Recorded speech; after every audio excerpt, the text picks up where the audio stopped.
Hi everyone, this is Rodolfo and let's watch together the things that I love doing during my free time. Let's go!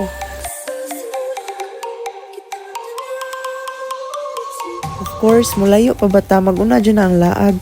Mo dyan ang pinakapaborito na kong buhaton during my free time. So kaning alaag is very exciting kay kauban ako akong mga friends. Of course, kay mas malingaw man dyan ta kung kauban na to atong friends. Sa po sa rason nga nung ginahan kog laag ka na makakita kag laing-laing lugar, mga laing-laing tawo, maka-interact ka.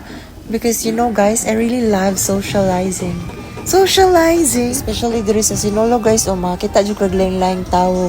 Nya grabe kayo ka aligri, bisag nagkadinot-dutay sa, di jud na malimtan na mo smile, di ba awa. Nya makakita pa tag laing-laing artista, di ba? Awa yahaya TJ Marquez nakapipicture siya nako. Nya syempre di jud na mawa ang pagkaon, di ba? Kay usa man sad na sa tong gyari ang mga pagkaon. Kani usa sad di siya sa pinaka-thrilling kana maglaglaag ka kana maglakaw ba.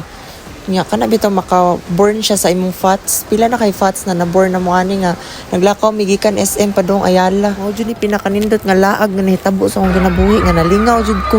And of course, aside from being laagan, mao sad ni akong kalingawan usahay sa balay, magsig TikTok, magsayaw-sayaw. O di ba?